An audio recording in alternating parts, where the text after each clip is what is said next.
Aldric, on se retrouve dans nos studios Ricordia à Nice pour un Jab Culture exceptionnel. On est en public. Comme on a fait un Aldric Enerby il y a 10 jours, c'est la suite de ça. On l'a enregistré le même jour. Le public est encore avec nous. Faites un peu de bruit, les gars, qu'on soit sûr. Voilà. Ils ont été constants. Ils ont solide. Le public, la commu est très solide, je peux te le dire.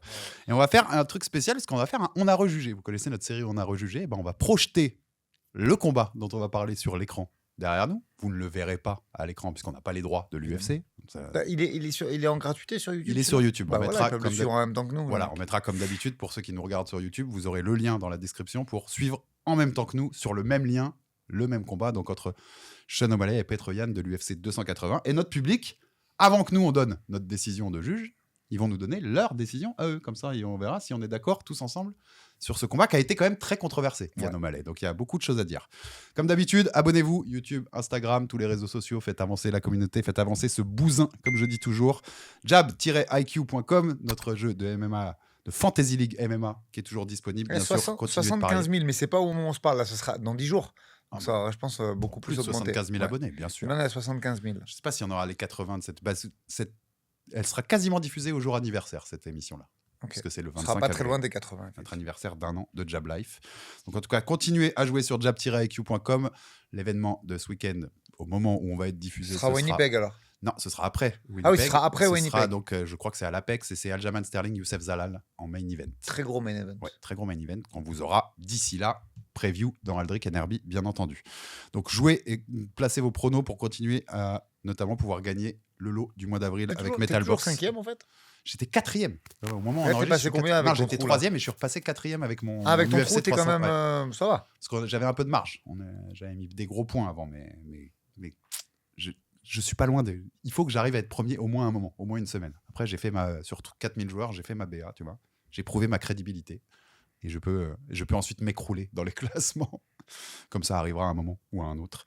Donc allez-y, jab-iq.com. Et on remercie Yam Nutrition, notre partenaire, comme très souvent sur nos épisodes qui accompagnent le développement de la chaîne de Aldric Enerby de Jab Culture. Notre partenaire Yam Nutrition qui vous accompagne au quotidien pour optimiser vos performances, améliorer votre récupération. Moins 15% de réduction sur l'ensemble du site Yam Nutrition avec le code JAB15. Le lien du site, vous l'avez en description et en commentaire épinglé. On ne sait toujours pas qui a volé le virilis, Aldric. Aura-t-on un jour cette réponse? Saura-t-on? Si quelqu'un arrive très viril dans le bureau, peut-être peut-être j'aurai une réponse à ça. Je rappelle quand même, pour les gens qui veulent savoir ce que c'est pas un truc porno, hein, c'est un booster naturel de testostérone. Voilà, c'est juste que les gens. C'est vrai qu'en plus, est-ce qu'avec le nom, ça peut laisser à penser plein de choses. La façon dont on en parle, c'est vrai que ça peut laisser quelques. Moi, je le dis sur le ton d'humour, mais l'idée est super. C'est un booster naturel, donc qui te permet d'augmenter ton taux de testostérone. Et le produit est très bon. Donc, si ce n'est pas vous qui l'avez volé chez Green Bull, allez le commander sur le site de Yam Nutrition avec le code JAB15 pour profiter de notre réduction. N'hésitez pas, il y a les canettes, il y a tout, il y a la créatine, la whey, il y a tout ce que vous voulez pour avoir des bonnes performances et de la bonne récupération. On va rejuger ce Yann O'Malley, mais avant, comme on est en public et on n'a pas eu le temps dans le Aldric Enerby qui était déjà très très long après l'UFC 327. Où j'ai pris l'antenne en otage pour terminer l'émission. Comme très souvent tu le fais, avec tes lunettes de terroriste. Ah oui, parce que les gens ne savent pas dans cet épisode que j'ai eu que béton 1, T-Max 0. Ouais, peut-être que d'ici là, tu auras retiré les lunettes, en fait. Ce sera peut-être amélioré. Oui, ça va me coûter encore 2 semaines de ma vie, cette histoire. Je suis bien balafré quand même. C'est dans 10 jours, donc possible que tu les aies encore à ce moment-là, Aldric. Donc on va faire une petite session de FAQ avec notre public. C'était aussi une des raisons pour laquelle on voulait faire des émissions en public. Donc vous avez le micro, les gars. Toutes les questions qui vous passent par la tête, que ce soit sur Jab Life, sur Aldric, sur moi, sur ce que vous voulez.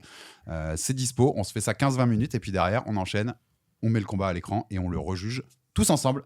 Les gars, let's go, FAQ, bombardez-nous. Bonjour, merci pour l'invitation, enchanté. J'avais une question pour Aldric.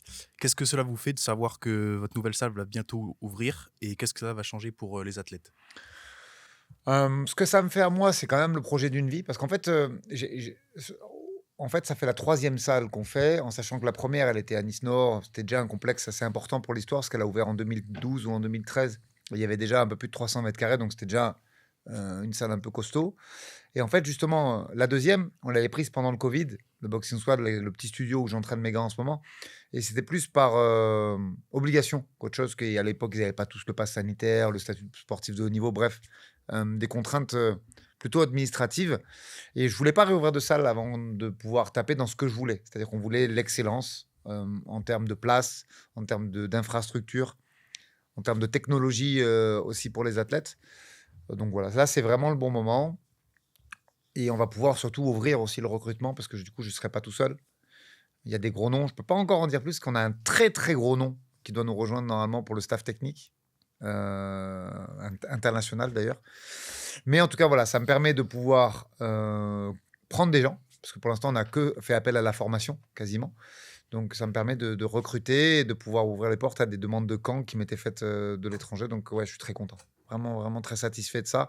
Et hâte aussi de faire découvrir notre conception de l'excellence qui mène et le podcast, parce qu'il y a des studios aussi sur place où Alex il pourra se délocaliser. Ça ne veut pas dire que Jab Live sera fait forcément là-bas, mais en tout cas, on pourra avoir une présence journalistique quotidienne. Les gars qui viennent s'entraîner pourront être interviewés. On aura tout le matos pour faire de la vidéo là-bas. On a la place qu'il faut. Il y aura une cage UFC aussi, une vraie cage UFC. Donc voilà, tous ces petits ajustements. Pareil pour les gars qui font les sparring, ils auront une qualité ils partiront avec leur disque dur pour regarder le sparring s'il le faut à la main. Donc ça permet d'augmenter aussi, parce que j'ai présent, on filme avec les téléphones, mais les sparring. Voilà, on upgrade un peu partout pour se rapprocher de l'excellence qui est très dur à atteindre, mais en tout cas, on a tout fait pour. J'ai été dedans, ça va être très impressionnant. Je vous préviens, vraiment, ça va être une des plus belles salles d'Europe, clairement. Ouais, clairement. Et on a essayé vraiment de tout prévoir. Dire, le côté prépa physique, le côté hygiène aussi, avec le dernier poste qui a eu lieu, on parlait de ventilation et d'essayer de résoudre ce problème du staphylocoque. Donc voilà, on a vraiment été partout, et là c'est le bon moment pour le faire, on a le bon retour, et surtout on a les bons partenaires, parce que pour faire un projet comme ça, il faut des partenaires financiers, et on a eu la chance de rencontrer les bonnes personnes. Félicitations en tout cas. Merci beaucoup. Et j'en ai une autre sans indiscrétion, je ne sais pas si vous pouvez en parler. Est-ce que vous savez si vous avez parlé dans des précédents podcasts de chez Jab Life au niveau des potentiels Dana White contenders de Virgil Hogan? Est-ce que vous savez si ça va peut-être se faire, peut-être vers mai, juin, juillet ou... Non, s'il y a, tu sauras avant. On est en égo maintenant. Voilà, je ne vais pas le cacher. On est en égo maintenant avec l'UFC. Et je pense que l'officialisation, si elle se fait, elle se fera... En général, les contrats ils commencent à sortir public la semaine prochaine. Voilà, donc on est en plein dans la négo. Et je ne mets pas des lunettes parce que je ne dors pas la nuit, mais oui, clairement, c'est en ce moment que ça se passe. Et vu je suis un peu stressé, si tu veux savoir. Vu qu'on enregistre avec 10 jours d'écart, ça veut dire que la semaine prochaine, ça correspond au moment où sortira cette émission. Donc peut-être qu'on aura des news autour de la sortie. S'il n'y a rien la semaine prochaine, ça ne veut pas dire qu'il ne va pas les faire, mais c'est aujourd'hui notre objectif numéro 1, c'est de les faire. Et on est déjà très avancé avec l'UFC. Ça ne veut pas dire à 100% que ça va se faire, mais c'est très avancé. D'accord, merci. Les gars, si d'autres ont des questions... Pas trop, hein, parce que là, vous êtes parfait dans le champ. Bouge pas. Du coup, je ne sais pas combien de questions on pourra poser. Donc, du coup, je vais orienter mes questions sur une de mes passions, qui peut quand même être en lien avec le MMA, c'est le voyage. Du coup, elle est pour toi, Aldric. Je couvre qu'elle est un peu longue, je regarde quand même. Est-ce que lorsque tu as l'organisation d'un combat à l'étranger, est-ce que justement cette organisation est conséquente en termes de préparation, de temps? Je précise un petit peu. Recherche de billets d'avion, d'hôtel, transport sur place, la logistique d'entraînement, alimentaire, confort personnel pour toi et l'athlète, par exemple. Et du coup, la question sous-jacente, comment ça se déroule, et surtout, est-ce que tu es seul à le réaliser ou est-ce que tu es accompagné par du staff technique, combattant, des entourages proches En fait, si tu veux, c'est le degré de difficulté, il augmente avec le niveau du combattant. C'est-à-dire que si tu te déplaces à 3 ou à 4 avec un staff minimum, c'est hyper facile à gérer, surtout que l'UFC prend en charge le coach et l'athlète, mais tu peux quand même rajouter une ou deux personnes dans l'entourage. Donc, quand ça reste un staff de 3-4 personnes, c'est hyper facile. Je fais appel à l'UFC quand c'est l'UFC ou à l'ARES ou n'importe quoi. On peut rajouter des billets périphériques, mais c'est assez simple de gestion. Là où c'est plus compliqué, c'est quand tu pars, par exemple, pour une ceinture UFC, que le camp va durer longtemps. Alors là, ça demande beaucoup de travail, des réservations, tout comme ça. Et là, c'est bien de faire appel à une tierce personne qui fasse un peu un travail de conciergerie, parce que ça sort de mes prérogatives et surtout, ça demande du temps de comparer le prix des hôtels, les machins, de réserver. Un tel, il ne peut pas venir tel jour. Et réunir un staff de 10, 12, 15 personnes, comme ça a pu être le cas pour des combats de Manon, et comme ça le sera, j'espère, pour Axel très prochainement. Là, ça demande plus de boulot et ça me demande d'être épaulé. Mais sinon, pour le reste, c'est assez simple, en fait, parce que les organisations s'occupent très bien de ça, surtout l'UFC. Pour te répondre, moi perso, puisque je l'ai vécu avec eux à Montréal, pour une ceinture UFC, il y a beaucoup de monde, il y a une armée. Et la gestion, lui, va être plus, par exemple, je le voyais les derniers jours où il gérait beaucoup les demandes de place.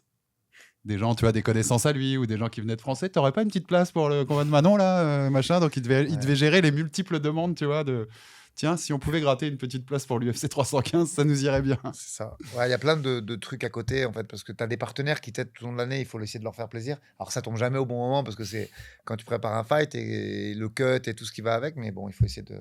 Les mecs sont là toute l'année, ils participent, ils financent aussi certains athlètes, donc il faut répondre présent quand ils demandent des places, il faut faire des pieds et des mains pour les trouver. Il y a plein de côtés chiants dans mon boulot, on se rend pas compte, en fait, mais il y a plein de côtés extrêmement chiants, en fait. Ils sont comme ça. Si quelqu'un ajoute ça, on tourne un petit peu. Une question un peu pour vous deux. Quelle a été en fait votre connexion et comment ton projet JabLife en fait Je vais te répondre avec ça. et comment tu l'as réalisé, imaginé et pourquoi aussi venir sur Nice plutôt que de faire ça sur Paris voilà, qu'est-ce qui t'a motivé? Alors, c'est à multiples réponses. La connexion, elle vient, la première connexion, elle vient de la première interview que je fais de Manon. Puisqu'il faut bien connecter quelqu'un pour faire une interview de Manon. Je n'avais pas du tout le contact de Manon. Donc, j'ai réussi à trouver le numéro d'Aldric qui était, à l'époque, il était public sur le site internet du Boxing Squad. Le contact du Boxing Squad, c'était son numéro directement. Moi, je le disais pas, mais oui. C'est... Ouais, donc j'ai appelé, moi j'appelle, en journaliste, on cherche tous les moyens de contacter quelqu'un. Donc, tu vois un numéro pour le Boxing Squad, t'appelles, bom, je tombe sur Aldric Cassata. Bon, c'est plus le cas aujourd'hui. Hein. Au moins, le contact est direct, tu vois, c'est cool. Et donc, on commence, il m'organise l'interview avec Manon. Et puis, on s'est mis à discuter beaucoup de MMA ensemble, à échanger. Et c'est devenu des discussions très longues, à rallonge. On s'appelait toutes les semaines. Ouais. On l'a souvent dit, on faisait le podcast avant qu'on le fasse, en fait, ensemble. Moi, je rentrais en métro à Paris, lui était sur son scoot et on se refaisait le week-end de MMA comme je le faisais là. Moi, après avoir fait le Fighter Club à l'époque avec Baba à RMC. Et au fur et à mesure, mais assez tôt, 2022, quelque chose comme ça, on s'est dit qu'on voulait absolument faire un truc ensemble, faire un podcast à terme ensemble, parce qu'on sentait que ça matchait bien sur la façon dont on voyait le MMA et voyait les débriefs et les choses comme ça. Et le problème, c'est qu'à RMC, on avait quand même une ligne qui était assez claire, on ne voulait pas de consultant qui soit lié à une team. Pour pas qu'il y ait une forme exactement conflit d'intérêt, ou de montrer entre guillemets qu'on donnait l'avantage à une team plutôt qu'à une autre, donc on restait. Et puis moi, pour le coup, vous savez, j'adore Baba, c'est un ami très proche, et donc c'est quelqu'un avec qui j'ai apprécié de faire des émissions, donc ça m'allait bien. Mon partenaire d'RMC m'allait très bien. Mais il y a eu toujours cette envie sous-jacente. On a même eu des projets, on dira pas exactement, mais on a vogué vers d'autres projets à un moment pour essayer de voir si on pouvait pas se réunir sur d'autres projets qui sont déjà existants. Ça n'a pas pu être le cas. Donc, à un moment, on avait gardé ce truc-là, mais on ne savait pas trop comment le réaliser. Et puis moi, pour rien vous cacher, il y a eu un moment où RMC a été vendu en fin d'année 2024 à CMA-CGM, c'est comme ça que ça s'appelle la boîte, qui sponsorise le M aujourd'hui. Donc, RMC, quand on est vendu une entreprise de presse, on a le droit à une clause de départ. On peut s'en aller en rupture conventionnelle. On démissionne, mais en fait, on a rupture conventionnelle avec un chèque de départ, le chômage et tout ce que vous voulez. Donc moi, je voulais le prendre, mais je n'étais pas foncièrement sûr de vouloir remonter quelque chose. On voulait sans doute partir en Colombie avec madame. On voulait monter une hacienda ou quelque chose comme ça, ou une maison d'hôte dans la région du café. Et au moment où j'ai pris ma clause, moi, Aldric connaissait bien le groupe Green Bull, via IAM Nutrition d'ailleurs. Ouais, avec qui je bossais déjà. Ouais, il sponsorisait une partie de tes athlètes et du boxing. Ouais. Et il a entendu dire que Green Bull voulait lancer Green Bull Media, dont vous voyez le logo là, dont s'occupe Léa, qui est dans la salle avec nous. Et qu'ils avaient dans l'idée de faire comme ils avaient une marque de nutrition qui sponsorisait des combattants, de faire une chaîne YouTube autour du combat. Donc Aldric l'a fait la passe D en leur disant il y a Alex qui s'en va d'RMC, nous on a toujours voulu faire un truc ensemble, appelez-le. Ils m'ont ramené ici, dont Pierre Albertini, pour qu'on le cite. Aussi, l'ami dont Pierre nous a ramené ici. Enfin, m'a ramené ici pour une journée. J'ai visité les studios, j'ai visité Green Bull. Et moi, j'avais toujours dit, si je me relance dans un projet, je veux que ce soit pro. Je veux pas faire des zooms dans ma chambre. J'ai rien contre les gens qui font ça en zoom dans leur chambre. Mais en venant d'RMC, je voulais pas que ce soit un truc au rabais. Donc, quand j'ai vu la qualité des studios, et je pense que vous l'avez vu en les visitant, tu vois que ça va être pro et que tu vas pouvoir faire un vrai truc, un vrai podcast avec qualité d'image, de son, tout ce que tu veux. Donc, dans la matinée, j'avais dit banco et j'avais signé. J'avais dit, OK, on part sur l'aventure. Et donc, la seule condition, c'était je décide de ce que je mets dans mes émissions, parce que Green Bull a toujours bien respecté.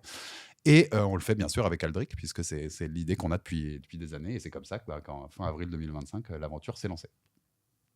Résumé. Parfait, c'était nickel. Ah ouais, t'as fait un flashback dans les films. Merci.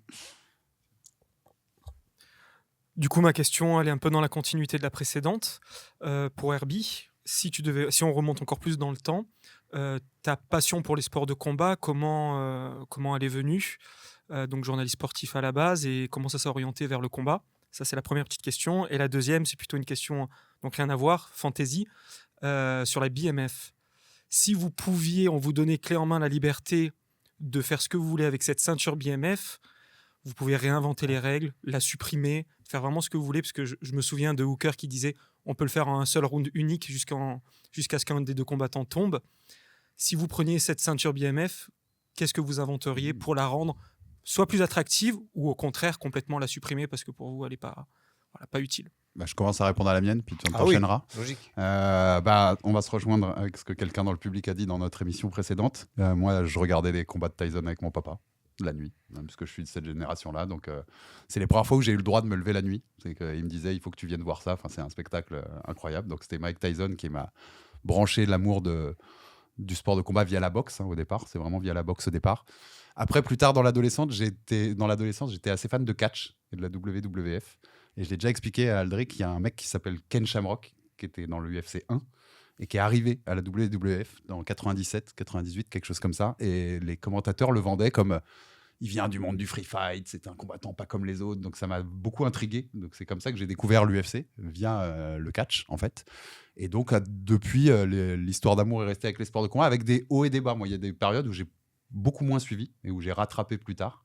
Parce que Aldric le disait tout à l'heure aussi, j'ai été beaucoup multisport dans ma casquette de journaliste depuis que j'avais commencé. J'ai fait beaucoup de basket, de vélo, de suivi du football, comme tous les journalistes de sport en France. Et donc, c'était fluctuant mon suivi selon aussi ce que je faisais moi professionnellement et puis dans la vie de tous les jours, des dispocta ou tu vois, selon ta situation personnelle, de couple, de choses comme ça, c'est parfois plus difficile que dans d'autres. Et puis à RMC, quand RMC a racheté en fait, a monté des chaînes de télé en 2016, RMC Sport, qui était SFR Sport à la base, c'était via le rachat d'SFR. Et ils avaient racheté la chaîne du combat de sport. Donc il y a eu déjà un rapprochement qui me permettait, moi, j'écrivais sur le site internet d'RMC à l'époque, de faire plus d'articles sur le sport de combat. Donc ça m'a remis un peu dedans en termes de couverture médiatique et de suivi journalistique. Et puis il y a eu effet boule de neige à RMC qui s'est mis à dire en fait il faut qu'on fasse du MMA, donc à racheter les droits de l'UFC et puis qui s'est mis à les diffuser. Moi, ça faisait déjà quelques années que j'essayais de vendre à RMC un podcast de sport de combat qui est devenu le Fighter Club, qui existe toujours aujourd'hui. Et on a mis quelques années parce qu'ils ne voulaient pas en entendre parler. Pour eux, c'était le MMA. Jusqu'en 2015-2016 à RMC, on me disait tu vas faire un portrait de McGregor, un portrait de Ronda Rousey et puis c'est tout. C'était leur limite à eux. Et puis avec le temps, ils voyaient que le sport se démocratisait, ils se sont mis à acheter des droits, donc ça a fait sens. Donc ils ont lancé le podcast, quand ils ont lancé avec Joe McHardy, qui je fais le big up, puisqu'il était derrière la création avec moi de cette émission. Moi, ça a été vraiment, pour le coup, il y a aussi une partie vraiment chanceuse, puisque d'un coup, ils se sont mis à le MMA, c'était priorité numéro 1 d'RMC. On fait des plateaux, on monte une chaîne de télé, on diffuse tous les UFC en direct. Et j'étais un peu le seul dans la rédaction qui s'intéressait à ça depuis longtemps. Donc, c'était naturellement qu'ils m'ont dit c'est toi qui vas gérer ça. Et j'ai pu me retrouver à faire ça 24/24 et à traiter plus que les sports de combat, qui sont quand même les trucs que j'apprécie le plus, avec le basket, pour le coup. Donc, tu vois, c'est tout un amas de choses qui ont fait qu'à un moment, tout s'est bien goupillé, les étoiles sont alignées et j'ai pu gérer ça vraiment à faire que ça et à temps plein à partir de 2018-2019, quelque chose comme ça. La BMF, monsieur. Il faut la supprimer. Ouais, et en fait, on part dans des délires là qui sont trop fous et des fois, on oublie, même si j'en ai tatoué plein sur mon corps, les jeux de Rome, c'est fini, tu vois. Donc, arrivé à un moment, il faut penser un peu à l'intégrité physique des combattants. Et je trouve qu'on est en train vraiment de repousser ce truc-là et il va finir par avoir une catastrophe. Donc, c'est bien. Le sport, il est en plein essor en ce moment, mais ouais, faut penser à l'après-carrière après. Moi, quand j'ai arrêté de combattre, pendant 2 ans, je devais me mettre dans le noir et j'avais des migraines complètement folles. Et j'arrivais pas à retenir 3 chiffres. Est-ce que c'est normal? Après, c'est moi qui aimais ça aussi. Hein. Je dis pas que personne m'a forcé, mais je pense qu'au bout d'un moment, il faut mettre des limites un peu à ça et pas trop montrer à chaque fois dans la surexposition. C'est-à-dire que là, c'est déjà... Alors, maintenant que le MMA est légalisé, on s'en est jamais caché. Bien sûr que c'est violent. C'est un sport violent, le MMA. Mais ne le rendons pas encore plus violent. Voilà pourquoi je pense qu'il faut l'enlever. Alors, ma première idée, c'était de répondre qu'il faut la supprimer. Tu vas détester ma réponse, vu la droit de tienne. faire ta réponse. Vas-y, on la garde. Pride Rules. Ok, chaque combat de BMF, c'est les règles du Pride. Premier round, il dure 10 minutes, il y a les soccer kicks, on fait ce qu'on veut. On l'organise à Tokyo à chaque fois. Tu vois, on en fait Pride Rules. On fait revenir les règles du Pride chaque soir qu'elle est mise en jeu. C'est pénible. Je savais qu'il aimerait pas ma réponse, qui a été à l'inverse de la sienne. Voilà ma réponse pour ça. Non, parce qu'on va pas se le cacher quand même. À chaque fois que tu fais une guerre, ou que tu frappes en scooter, tu perds des années de vie quand même. Alors, c'est peut-être pas des années, c'est peut-être en mois que ça s'exprime, mais c'est déjà trop en fait. Tu vois, c'est juste ça que je me dis. Après, les gars font des guerres parce que c'est leur métier. Toi, te Moi, planter en scout, c'est pas ton métier. Non. Mais tu vois, ce que C'était je pas veux dire. voulu. Oui. Non. Mais tu Non, perds mais- quand même quelques. Je sais pas, il n'y a pas d'études, heureusement, mais on est d'accord que la seule étude sur le cerveau, c'est une autopsie, en fait. Oui, Pour ça, c'est vraiment, t'as des dommages. pour être sûr à 100%, le CTI, Ouais, c'est ça. c'est de le faire sur ton Mais, cerveau quand t'es décédé. Voilà, je pense que ça te rallonge pas la vie, quoi. Mais de on a, faire des guerres. on a assez de recul sur la boxe notamment. Je citerai toujours le livre Damage de Tris Dixon. Allez le lire, c'est disponible qu'en anglais, mais ça fait froid dans le dos, tout simplement. Des mecs qui se souviennent pas de leur prénom. Après, tu récupères. Hein. Franchement, si t'arrêtes à temps, moi je le dis franchement, t'as vu aujourd'hui, je suis Non, non, capable mais de je retenir 2 heures d'émission. de mecs qui ont fait trop de guerre Mais ouais. dans la boxe, Le je te l'ai déjà cerveau, dit, dans le livre, des gens qui à 40 ans ne se souviennent pas de leur prénom. Une fois 40 que c'est ans. trop tard, c'est trop tard. Mais Des- je pense qu'après, tu fais attention, tu peux récupérer. Un peu à l'image des sumo japonais, ils les mettent en cure et tout. À un moment, l'espérance de vie a été dramatique. Mais il faut arrêter à temps. Bah, c'est ça. Aussi, il ne faut pas faire le combat de trop. Faut pas faire les ni- combats ouais. de trop.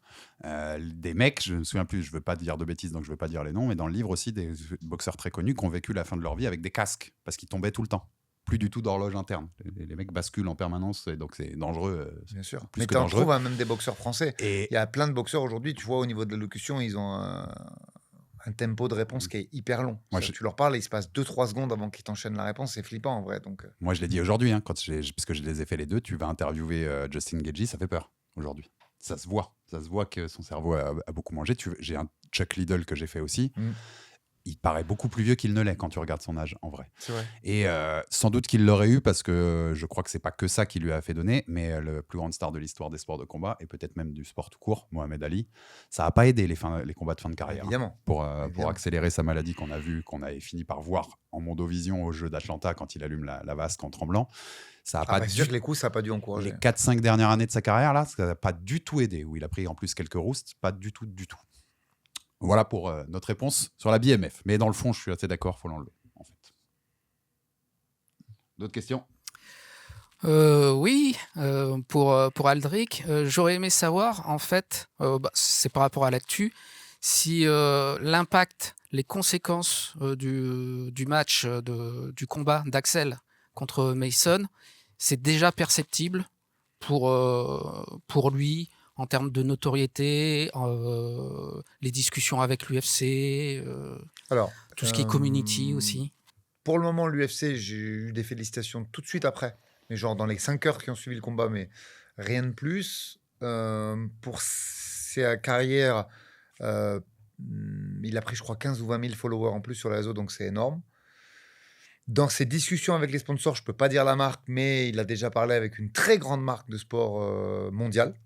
Donc, le coach, il boude toujours et je vais bouder jusqu'au prochain combat parce que ça me gave de perdre un combat qu'on aurait pu gagner. Mais en tout cas, pour sa notoriété, pour son image, pour l'engagement autour de sa communauté, c'est extrêmement bénéfique. Ouais, ça, c'est certain.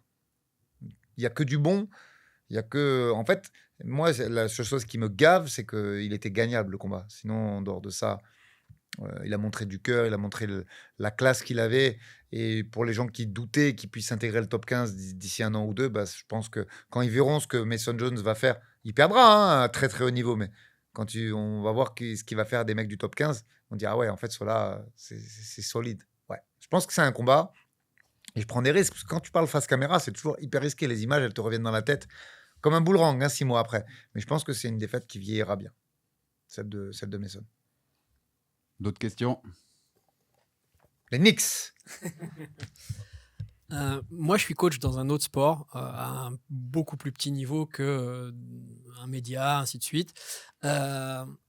J'écoute parce que quand on est un peu sur les plateformes, forcément, l'algorithme nous propose des choses. J'ai entendu sur un autre podcast sur le MMA des réflexions et des remarques qui n'étaient pas forcément très sympas, justement sur Axel, sur comment il a géré le combat, comment toi tu l'as géré. Pourtant, Herbie l'avait dit, à l'inter-round du 3e round, entre le 2 et le 3, ça a été repris et ainsi de suite. Ça n'a pas été super bien... ils n'ont pas très bien parlé, j'ai trouvé. Je ne citerai pas. Hein. Mais est-ce que toi, ça t'affecte? Ou est-ce que toi, ça te fait réagir? Ou est-ce que tu t'en fous complètement? Non, alors, je m'en fous, mais je vais expliquer pourquoi. parce que ça fait un peu le mec qui se remet pas en question de dire je m'en fous, donc je préfère expliquer. Aujourd'hui, je dois en être, je sais pas, c'est difficile de quantifier, mais entre ce que j'ai lu et les psychologues avec qui j'ai travaillé pour affiner mon coaching, ça a dû me prendre pas loin d'une centaine d'heures. C'est-à-dire essayer de comprendre, tu vois, ce que je disais dans le premier podcast où je parlais de cortex reptilien et comprendre comment tout ça fonctionne. Moi, je suis pas énarque ni scientifique à la base. Je suis un mec du terrain qui a commencé le MMA en 2003. Et du coup, j'ai passé des formations, j'ai passé beaucoup de temps à discuter de ça. Et savoir quand on sort du technico-tactique et quand on passe à la motivation, toutes ces choses-là, j'ai essayé de les affiner. Voilà aussi pourquoi je travaille beaucoup avec Firas, qui est un doc de psycho au départ. Donc, moi, aujourd'hui, ma force, c'est que je bosse. C'est-à-dire que j'ai une capacité de travail qui est assez importante. J'arrive à bosser 14, 15, 16 heures par jour. Et ma veille juridique, c'est la technique. Parce qu'aujourd'hui, mon rôle principal, c'est de répondre aux questions de mes athlètes. Ah tiens, Aldric, ça n'a pas marché, qu'est-ce que j'aurais pu faire? Donc, mon travail technique, c'est le plus important et c'est ce que je travaille le plus. Je suis beaucoup sur le tapis. Aujourd'hui, c'est une journée un peu à part, on est avec vous. Mais normalement, je passe 6 heures, 7 heures par jour sur le tatami avec mes gars directement. Après, mon deuxième rôle, c'est de regarder beaucoup, de visionner des combats pour essayer d'être un meilleur analyste. Mais ça fait... Moi, j'avais accepté ce boulot avant de le faire avec Alex, même quand je le faisais sur une ancienne chaîne, parce que je me suis dit, ça fait de toi un meilleur entraîneur. Donc, c'est que du plus, tu te disperses pas à faire ça. Et après, effectivement, le troisième levier, c'est le levier psychologique qui va avec la prépa mentale, qui va avec les mots que tu vas utiliser avant le combat, pendant la fight week pour dédramatiser un peu, après le combat, quand le résultat s'est pas passé comme tu voulais. Et c'est vraiment le sujet sur lequel j'ai le plus progressé ces dernières années. Le très haut niveau, grâce à Manon et à mes autres gars, m'ont permis de me remettre en question, de dire en fait, c'est pas facile. Les mots, le poids des mots, la causerie et tout ce qui va avec.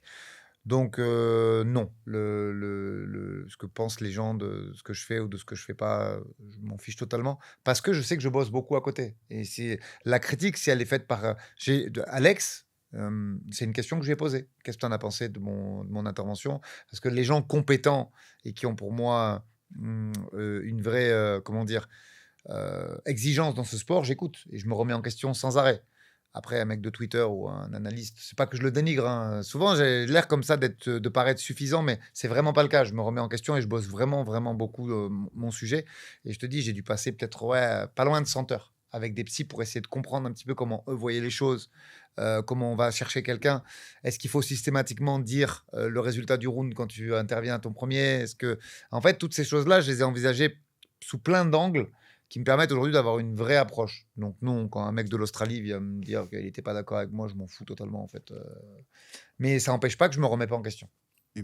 Et pour compléter, parce qu'il le dira peut-être moins, mais je sais qu'on a eu beaucoup de discussions sur, par exemple, l'inter-round du dernier de Manon contre Valentina, où tu t'es vachement remis en question sur est-ce que j'aurais pas pu faire mieux, puisqu'il y avait possibilité en fait de gagner ce combat si tu gagnais la ceinture, si tu gagnais le 5e round, que tu t'es même remis en cause sur le camp de Manon Fiorot pour Valentina Shevchenko, et qu'est-ce qu'on aurait pu faire mieux, et on aurait dû faire ça de mieux. Il y a beaucoup de remises en question chez Aldric, beaucoup plus que certains veulent le voir quand ils regardent l'émission en fait, tu vois. Mais c'est des choses qu'il va garder pour lui et pas forcément dire en public. Mais il y en a, je peux vous assurer, pour les nombreuses discussions qu'on a en dehors du micro et de la cam. L'image, globalement, je peux paraître suffisant sur plein de trucs, mais c'est pas du tout le cas. Je me remets en question sur tout, en fait. Donc, mais il y a des trucs que je préfère montrer et d'autres que je garde pour moi, mais quand on me pose la question, j'y réponds bien volontiers, en tout cas. 2 dernières questions rapides, si vous pouvez, parce qu'après, il faut qu'on lance les combats pour que Aldric soit libéré à temps. Pensez-vous qu'il est primordial de se spécialiser dans un autre sport avant le MMA, ou au contraire, avec sa démocratisation, est-ce mieux de commencer avec le MMA directement? Non, aujourd'hui, tu peux faire du MMA tout de suite, et c'est ce qu'il faut même, parce que, en fait, je te réponds en 2 points, mais en 10 secondes. Les enfants, pas forcément. Moi, quand il y a plein de papas qui me disent « Ouais, mais qu'est-ce qu'ils pourraient faire ?» Et ma réponse tout le temps, Alex peut en témoigner, c'est des sports d'endurance et de la gymnastique. Voilà ce que je pense qu'il faut faire jusqu'à l'âge de 10 ans, 12 ans, peut-être même 13. Après, non. Commencer par le MMA aujourd'hui, la palette technique elle est tellement large que mieux vaut commencer par ça. Mais tu me fais de la gym quand tu as 5 ans, j'applaudis des 2 mains. Hein. C'est exactement ça qu'il faut faire. Mais sans être coach, moi j'aurais des conseils, tu vois, sur par exemple, au lieu de faire que du combat ou que du MMA et à se dire c'est comme ça que je vais progresser, je fais par exemple mon enfant il s'y met tôt, il va devenir forcément très fort ou quoi. Vassil Lomachenko, qui est un des meilleurs boxeurs des dernières générations, son père, il lui a fait faire 2 ans ou 3 ans de boxe, puis il a arrêté et il lui a fait faire de la danse pendant 6 ans. Et Lomachenko, c'est devenu le meilleur footwork de la boxe. avec des pas de pivot incroyables et une façon de danser sur le ring qui était juste injouable pour les adversaires. Islam, hein, vous voulez faire du combat, vous voulez être bon en combat, faites 3-4 ans de danse. Vous allez voir le résultat face à des mecs qui sont un peu bourrins. Même de la gym, regarde Islam aujourd'hui, ce qu'il est capable de faire, c'est extrêmement important. Mais en tout cas, c'est pour démarrer par de l'anglaise en disant j'aurai une bonne anglaise, non, c'est une connerie. Parce que les distances, c'est pas les mêmes, tout ça, c'est pas. Mais sortir de la boîte, tu vois, sortir de sa boîte de pensée pour aller chercher autre chose ailleurs et le ramener ensuite dans le combat, ça peut être très intelligent. Par contre. Dernière question alors. Ouais. Dernière question. Vas-y, si t'en as une deuxième, on enchaîne vite fait. C'était juste comment va mentalement et physiquement Axel Sola depuis sa défaite? Oh, très bien. Je l'ai eu ce matin au téléphone. Il mange, il est ravi, il fait plein de rendez-vous. La salle dort. Non, il va très bien, très très bien. Axel, il aime. En fait, il a une chance, c'est que il aurait pu faire plein d'autres métiers. Il n'arrive pas ici, c'est pas Rocky, il récupère pas des dettes avant ni portier de boîte de nuit comme moi j'ai pu faire. C'est un choix et il kiffe sa vie de combattant, donc il est extrêmement content. C'est good, allez, la last one. Du coup, une question pour tous les deux. Si vous aviez, par exemple, 2 semaines de vacances, temps libre pour tous les deux. Je rigole pour lui d'agence. Il a jamais je me doute qu'à part Noël, il n'y a pas grand-chose. Même Noël, je travaille. Où vous partiriez tous les deux. Une micro-question sous-jacente. Si vous devez faire un Jab Life exclu à l'étranger, tout ça, où vous pourriez le faire, par exemple. On est d'accord que c'est pas ensemble qu'on part. Si, tous les deux. Ensemble. Il faut partir en vacances ensemble. Japon. Ouais, sans aucune hésitation. Ouais, je savais que tu serais d'accord avec moi. Direct. Tokyo. On est fans tous les deux. Moi, ça fait 10 ans que je suis pas allé. J'ai donné des cours, moi, au MAC Dojo à Tokyo même et à la préfecture de Ibaraki pour Ayato Sakurai à l'époque où il faisait sa reconversion. Et j'ai adoré. Donc, Tokyo sans aucune hésitation. Pour la culture. Je peux même te faire le planning déjà où on va aller exactement si on y va. Et tout. Je sais qu'il m'emmènerait dans les trucs de MMA où il a traîné, que moi je l'emmènerais dans les salles de boxe que je connais aussi de là-bas. Et je pense qu'on va s'éclater pendant 2 semaines. Puis on aime la culture. Et je sais pas toi, mais moi j'aime bien la bouffe japonaise. Ah oui. Donc écoute, on est bien. Moi, faut que j'amène ma femme. Si je vais à Tokyo sans elle, c'est marrant. Petit tour au quartier geek aussi, tu vois. Et pour Akihabara, tout ça. Un Jab Life spécial, je sais pas, moi soit un Jab Life à Tokyo, ce serait cool, tu vois, par exemple, dans un endroit un peu particulier. Mais sinon, pour changer de ça. Alors là, on l'a mis un peu de retrait parce qu'il y a la nouvelle salle, mais un petit Jab Life mi-français, mi-portugais à Sao Paulo, Fighting Nerds, c'est largement pesable et on va le faire. Hein. C'est juste que là, je voulais y aller cet été, mais il y a la salle et c'est hyper important. Mais je pense qu'on va se le faire. En fait, moi, j'allais te dire dans une grande salle. Ouais. Tu vois, même au Tristar, chez les Nerds, chez ATT, chez Jackson Au Tristar et chez les Nerds, c'est sûr qu'on finira par le faire parce qu'il y a tout. Firas, il a son propre podcast et Pablo, il nous a invités depuis longtemps. C'est juste l'actualité qui fait que, mais vous y aurez droit. Et en deuxième, peut-être possibilité, un podcast autour de l'UFC annuel au Madison Square Garden à New York. Parce que en plus, c'est un moment où la saison NBA a déjà démarré. Donc, je pense qu'on serait pas mal. Faire un petit podcast sur l'UFC là-bas et puis se faire un petit match d'Enix au Madison. Vendu. Voilà, je t'ai fait un combo sympathique aussi. Merci pour toutes vos questions, les gars. Et n'hésitez pas, on en refera des FAQ. Donc, vous pourrez revenir. D'autres pourront revenir, ceux qui nous écoutent aujourd'hui. Ce sera loin d'être fini. On va en refaire d'autres. On lance Magnéto, Yann O'Malley. Je te mets le contexte d'abord, comme ça, on est au courant de tout. Ouais. Attends, Vas-y. Je branche mes trucs de contexte. Il est sympa ton petit fond d'écran zen. Hein. T'as vu ? On est bien ou pas ? Alors là, c'est mes trucs japonais. Déjà, on va être là-dessus. Alors, pour le contexte, monsieur Sean O'Malley contre Petr Yan. Donc, on est à l'UFC 280, 22 octobre 2022 à Abu Dhabi. Oliveira Makhachev pour la ceinture des 70 kilos, c'est le main event. Sterling Dillashaw, le co-main pour celle des 61. Et l'ouverture de la main card, Fiorot contre Choukagian, avec la victoire de Manon Fiorot contre Kathleen Choukagian. Avec le croisé pété. Exactement. On était sur place.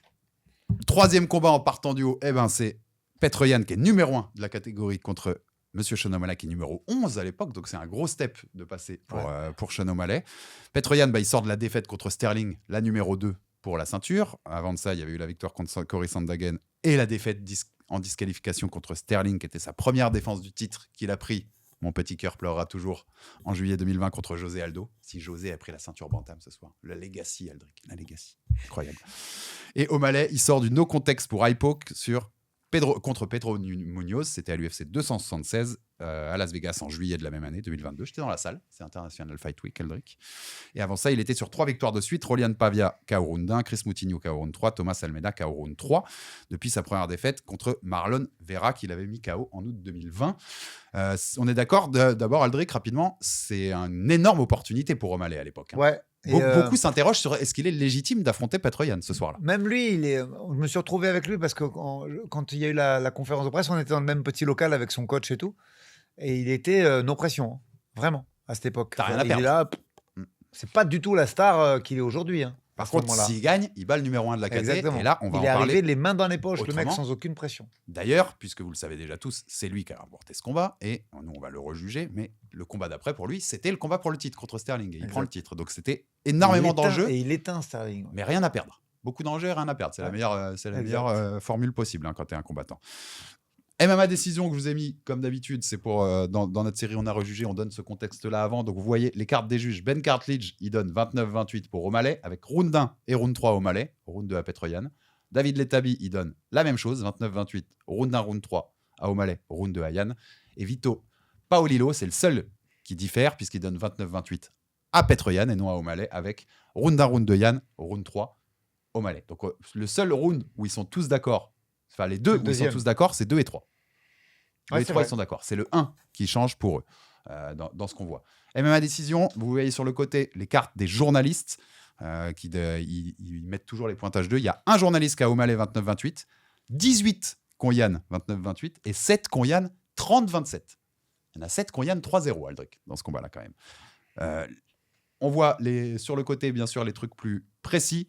46% des fans qui ont voté qui pensent que c'est Yan qui bat O'Malley 29-28.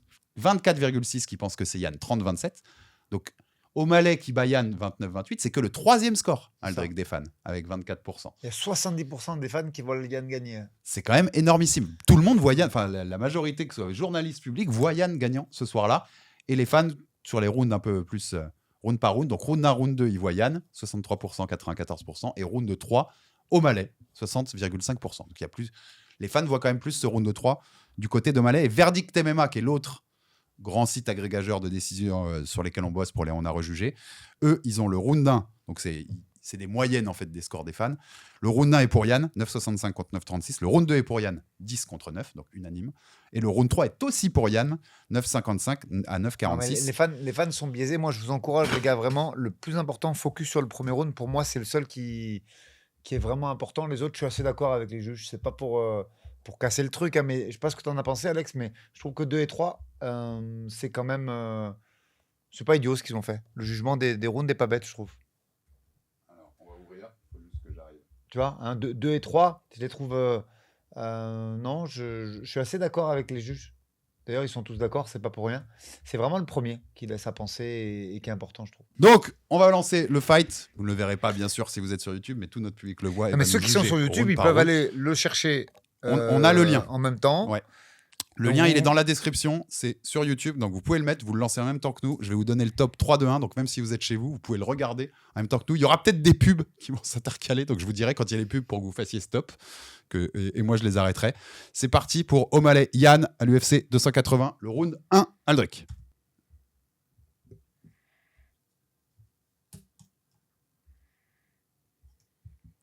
On va le commenter, Aldric, en attendant. Bien sûr qu'on va tous ceux qui vont le regarder avec nous. Et puis après, le public donnera son jugement et ce sera ensuite à nous de juger. Bien sûr, O'Malley short vert sur la droite et Petr Yan short rouge. C'est parti pour le début de combat, Aldric. Ouais, ça travaille en push kick et beaucoup de feintes. Et tu vois, c'est là que quand même Petr Yan, il est absolument flippant. C'est qu'en fait, ça envoie beaucoup de feintes. C'est fort ce qu'il fait O'Malley. L'autre, il est imperturbable. Il contre les low kicks. Petr Yan, c'est vraiment monstrueux. Parce que les feintes d'O'Malley sont très très bonnes. Hein. Il y a un gros travail, bien sûr, de kick d'O'Malley sur ce début de combat. Tu sens que ça se jauge. Ça se jauge sur ce début de round, Aldric. Il y a Petr Yan qui a un excellent cadrage où il ne se contente pas de suivre, il coupe la route et il vient vraiment, mais il s'en sort très bien O'Malley parce que Yan coupe la route, il est dangereux, quand ça reste statique, il met tout de suite un kick, mais O'Malley réagit bien, hein. Les feintes, elles sont énormes, globalement, c'est même lui qui met un poil plus de coups, même si ça touche pas beaucoup pour le moment, pour être honnête. Il y a un bon non, ça touche pas beaucoup sur cette première minute, mais il y a des bons déplacements d'O'Malley. On sentait qu'il savait qu'il fallait pas rester statique face à quelqu'un comme Petr Yan et son striking. Et c'est là qu'il ne faut pas se laisser embarquer quand on juge. Là, tu as l'impression que c'est Yann qui domine de par son cadrage. Là, on vient de voir un premier gros bras arrière d'O'Malley. Et l'arbitre, parce qu'il va le faire 2 fois dans ce round, qui avertit Petroyan pour les high poke. Parce qu'il a, il a les mains un petit peu ouvertes. Et souvent, Petroyan. C'est un des défauts qu'on peut lui donner aussi. Il l'a souvent, ça. Mais je suis d'accord. Si on doit sélectionner une frappe pour le moment qu'a touché, c'est le bras avant, bras arrière de O'Malley. Yann met beaucoup de pression. Il a le centre de la cage, mais il ne se passe pas grand-chose. Beaucoup de travail de hand-fighting là, aussi. Ça touche aussi. Encore un bras qui touche. Et le deuxième avertissement de l'arbitre, une nouvelle fois, pour les mains ouvertes. Mais il n'y a pas de sanction. Donc, on ne doit pas en tenir compte dans le juge. C'est-à-dire que l'arbitre ne met pas un point en moins. Ça touche aussi, ça. Troisième bras arrière qui touche. Front kick qui touche un peu. Là, c'est esquivé par Yann. Mais pour l'instant, les grosses frappes qui sont tombées sur ces 2 premières minutes, elles sont côté Sean O'Malley, Aldric. C'est ça. Il y a quand même du volume et il a le centre de la cage. Mais on est d'accord, Alex, que c'est le 3e critère de prendre le contrôle de la cage et d'avoir ce qu'on appelle la top position. Tu me permets de les rappeler tout de suite, puisqu'on est en 2022. C'est les règles qui ont été mises en place, enfin les critères qui ont été mis en place en 2016. Donc ça fait quelques années qu'elles sont là. Avec le premier critère, c'est l'effective grappling et effective striking. Je te les redonne, Aldric, bien sûr. Les coups légaux qui ont des impacts immédiats ou cumulés avec le potentiel de contribuer à aller vers la fin du combat, à finish le combat, avec les impacts immédiats plus importants que les impacts cumulés, et les exécutions réussies de takedown, de tentatives de soumission, de reversement, et arriver à trouver des bonnes positions qui produisent des impacts immédiats ou cumulés avec le potentiel de contribuer au finish du match, avec bien sûr des dégâts immédiats qui ont plus d'impact que les cumulés. Un takedown qui est réussi n'est pas seulement un changement de position, il faut qu'il y ait une attaque qui résulte de ce takedown. Le takedown en soi ne compte pas de points, sauf s'il est très impactant comme un slam, Aldric. Pendant que tu parlais, il y a une tentative de takedown d'O'Malley qui a avorté, où il n'y a que du cage control et de la top position. Et derrière ça, il y a quand même un genou en sortie qu'on peut mettre au crédit de Petre. Vas-y, continue. Et pour finir, la top position ou bottom position, donc être au-dessus ou en dessous, ça ne compte pas tant que ça en soi, c'est qu'est-ce que tu fais de ta position qui va compter. S'il n'y a que du contrôle, ça ne rentre pas dans le critère. Et ça, c'est le premier critère. Le deuxième, c'est l'agressivité. Et le troisième, c'est le contrôle de l'aire de combat. Là, on voit une petite accélération de Petroyan qui colle encore. Le push kick que je compte vraiment. Et le slam, parce que tu sens qu'il est fait avec de mauvaises intentions, mais c'est très serré là. Sur la dernière minute 20, c'est assez serré. Je dirais après ce que je ne veux pas non plus influencer les gens qui regardent avec nous, mais je reviendrai après sur l'efficacité et ce que j'ai trouvé moi déterminant. Même si là, il fait un bon takedown, ça travaille, mais il ne met pas beaucoup de frappes. C'est des petits rabbit punch, hein. C'est des petits coups, petit impact cumulé, mais il n'y a pas de gros impact immédiat. Et c'est dommage parce que là, il est vraiment dans la position un petit peu coude, à l'image un peu de ce que Georges Saint-Pierre faisait très bien. Et il n'y a pas des très très gros impacts et il vient de perdre la position d'ailleurs. Et ça défend pas mal. Derrière, il y a une gauche, tu vois. Il y a une gauche en sortie en crochet. C'est paré un peu par Yann, mais elle est placée en tout cas. Là, il y a un low kick qui touche bien. Ouais, bon travail de kick de Yann. On connaît la qualité des kicks de Yann. Front kick qui a été beaucoup utilisé par O'Malley. Encore un bras arrière.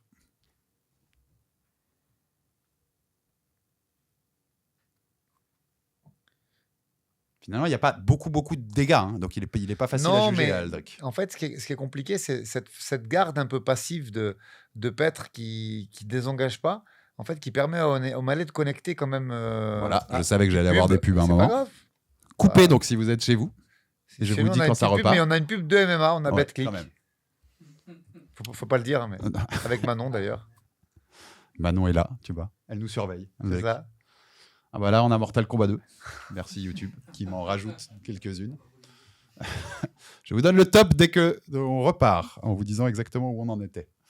J'ai pas réussi, j'ai pas YouTube Premium ou quoi, donc je peux pas m'en sortir. C'est UFC Asia ou Eurasia, je crois. C'est reparti, il reste 10 secondes dans ce premier round.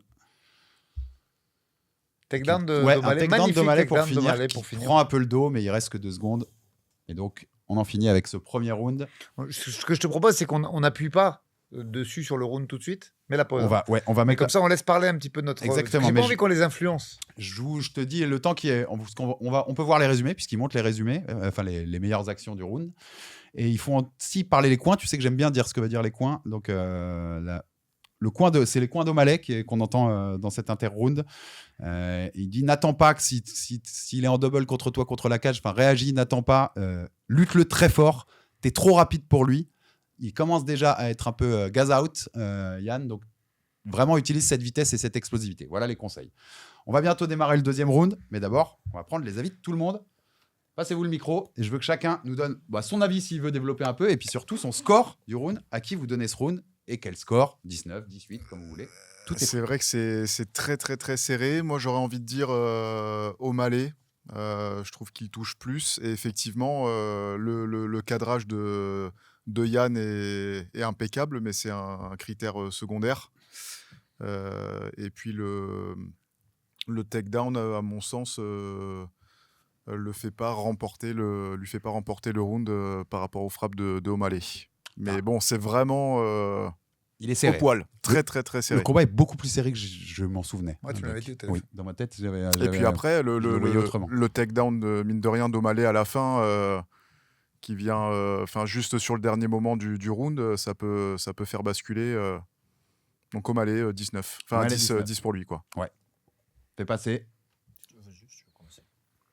J'ai un peu le même avis, je mettrais 19 pour O'Malley avec un striking un peu plus net et impactant.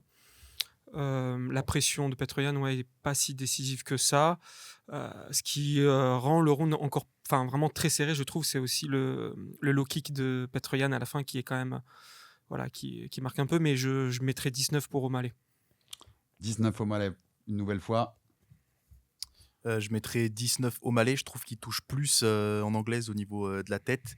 Yann met des bons kicks et quand Yann l'emmène au sol, O'Malley quand même, on avait des séquences où il se relève assez facilement. Plus, il n'arrive pas à trop le maîtriser au sol. Plus le dernier takedown à la fin. Moi, c'est plus pour O'Malley que je mettrais. 19, une nouvelle fois. De mon côté, je vois aussi 19 O'Malley. En fait, c'est vrai quand on regarde du coup le premier round, il n'y a pas d'action nette, qui impacte les deux combattants. Mais si on regarde du côté de Yann, le temps de contrôle qu'il a eu, il l'a pas fait fructifier par du dégât. Et les frappes d'O'Malley sur Yann, elles sont là, mais ça entame pas Yann. Donc dans les deux, il n'y a pas eu, je trouve, d'action décisive, mais O'Malley ressort un petit peu plus. Et peut-être que si Yann a eu un temps de contrôle plus long, par exemple jusqu'à la fin du round, et qu'il avait pu mettre un peu plus de dégâts significatifs, peut-être ça aurait pu changer. Mais là, c'est des deux côtés, c'est pas assez décisif, mais pour le peu qu'il y a, c'est plutôt O'Malley que Yann. Encore un 19 O'Malley, il nous en reste 3 à écouter. Alors pour moi, c'est plus une difficulté pour juger le combat. C'est-à-dire, par exemple, j'arrive à comprendre assez facilement quand un bras arrière touche. Par contre, quand ça envoie des coups de pied, à partir de quel moment on dit que c'est une frappe nette? Le low kick, ça va. Mais alors par contre, sur les autres frappes, dire c'est net, c'est pas net, moi je suis incapable de faire ça. Et c'est intéressant je voulais parce que savoir tu si au regardes niveau des les front kicks quand même, les traces que oui, ça a laissé, on le voit. exactement. Là, c'est Alex qui a laissé le ralenti comme ça, mais regarde l'abdomen de Petr est quand même extrêmement rouge, tu vois. Donc je pense qu'il y a 2-3 front kicks qu'on peut largement compter en frappe significative, là, enfin vu la tronche de l'abdomen, quoi. Réflexion très intéressante, parce que selon l'angle même, l'impact, on le ressent pas. Et même les juges, selon où ils sont placés, des fois, ils voient pas l'impact de la même façon. C'est intéressant parce que c'est une des difficultés de scorer en live. Et même le bruit, parce qu'en fait, s'il est bien donné, c'est le tibia qui touche. Oui. Si ça fait du bruit, c'est que c'est ton pied, c'est de la merde, en fait. Et là, ça va faire du bruit, alors que c'est finalement pas très impactant. Et si c'est le tibia, c'est plutôt un bruit sourd qui va pas faire de bruit, mais qui peut laisser des dégâts très importants. Donc c'est vrai que les jambes, ça demande peut-être plus d'expertise. Donc donne-nous ton score. Tu ouais, ton score. Du coup, je suis perdu sur le premier round. Ok, très bien. Sais pas comment... Non, mais c'est bien, il faut le dire. Ouais. Plutôt que de dire rien du tout, c'est... dire à gauche ou à droite, en fait, à cause des coups de pied. Pardon. À cause des coups de pied et des marques qu'on peut voir sur le corps seulement à l'inter-round, du coup. Et même si tu te dis, bon, il y en a un qui a envoyé plus de coups de pied, d'accord, mais s'il en a envoyé 10, en fait, c'est 2 qui touchent et 8 qui sont ballots, c'est 8 qui touchent et 2 pas trop. Je suis... c'est une bonne moi, remarque. sur ça, non, je suis incapable de le faire. J'aime bien qu'on ait de la dissension aussi là-dessus. Moi, je dirais 19 O'Malley. Pareil, au niveau des frappes, au niveau de la tête, O'Malley, il en met plus, ok, et elles sont plus significatives, je trouve. Par contre, c'est Petr Yan qui met le plus gros low kick, et pourtant, comme on le voit là à l'inter-round, il y a des marques, déjà, il a des marques sur le corps, et O'Malley, il en met aussi. Et après, pareil, j'ai un petit peu parfois du mal à savoir si c'est vraiment significatif ou pas quand c'est sur une ligne basse. On voit par contre sur le ralenti, quand Petr Yan le slam, il a failli faire une pantoja quand même. O'Malley, là, sur la réception sur le bras, et il a failli se le faire là même. Donc, mais pour moi, c'est 19. Après, c'est très serré, je trouve. Très serré. Très, très Bien, serré. Alexandre Abigné, tu as la communauté que tu mérites. Ils sont absolument parfaits. Et là, le dernier, il va dire Petr Yan. Mais il a le droit. Et oui. Parce que Très bien, il nous en faut aussi. c'est important de pas tout le après monde j'assume, avoir le même. mais je trouve quand même au niveau catch control, sur les low kicks, alors ça se joue avec le striking, les frappes au visage, je suis d'accord, mais je trouve que Mais vous pensez pas, il y a, vous il y a mettez pas, 90% de la presse spécialisée qui pense comme toi, donc t'as surtout pas à t'excuser. Pour ouais, bah après, je reste tranquille sur mon canapé quand même. Hein. Mais au niveau des takedowns, c'est quand même Yan, il y a le slam. Et après, je vous rejoins, hein, c'est très serré. Et je pense qu'au final, c'est le dernier takedown là, sur les 10 dernières secondes d'O'Malley qui marque les esprits, comme on a pu le voir pour plein d'autres combats. Et c'est peut-être ça qui a fait pencher les juges, enfin 2 juges sur le premier round.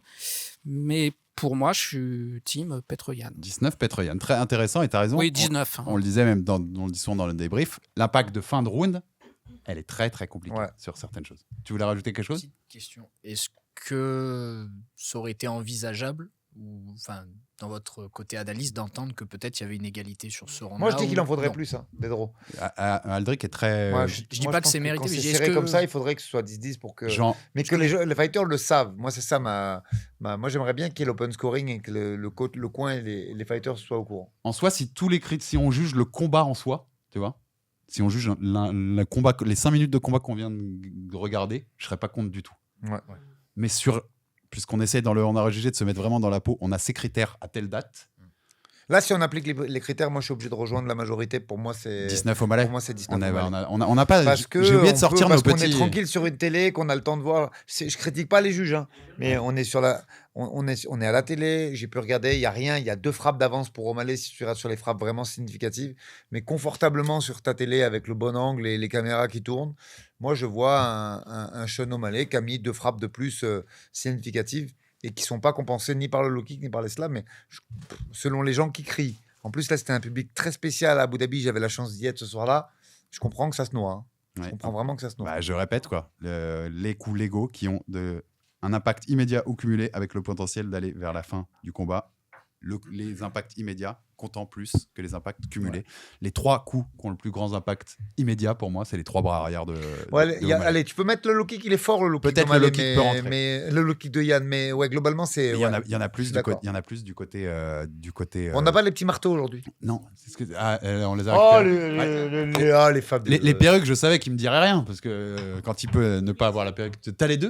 Ouais, j'ai tout. Oh, superbe. C'est vrai, il est là. Il est là, Michou. Non, les perruques, non, Léa. En fait c'est bon, j'ai déjà les lunettes de Maître Gims, on va laisser ça tranquille. On est sur un gros fan d'O'Malley quand même, le mec derrière. Ah ouais. Il y a une tentative de... Eh bien, Alexandre Binet, Monsieur Cassata, de ce pas, 19 O'Malley, telle la majorité de la commune, car nous avons la communauté que nous méritons, Alexandre Binet. 19, Sean O'Malley également, mais très très très serré. Ah oui. Très très très serré, c'est pas si... Par contre, c'est intéressant parce que je l'ai dit, pour les juges, le seul round où ils sont pas d'accord, c'est le 1. C'est le 1 où ils sont pas d'accord. Mais moi, je te dis la vérité, pour moi, c'est plié là. Alors, mais après, c'est bien d'avoir l'avis de tout le monde. Non, parce que, mais on va voir. Moi, ce qui est intéressant, quand j'ai revu le round le plus chaud à gérer, c'est le 3. Pour moi, le 2, il est plié déjà. C'est pas le 1. Vous allez me dire ce que vous en pensez, mais on va lancer le round de 2 et revu. Mais on a quelqu'un qui est pour Petr Yan, et vu mon amour de Petr Yan, je te remercie. Il faut quelqu'un qui va me chercher le 30-27 Petr Yan là. Il me le faut. On lance le deuxième round. Si vous êtes toujours sur la vidéo avec nous sur YouTube, c'est parti. Il est en train de se faire gronder d'ailleurs. On est sur l'image où l'arbitre lui redonne les avertissements pour les high pokes. Jason Herzog. C'est un des trucs que Yann fait beaucoup.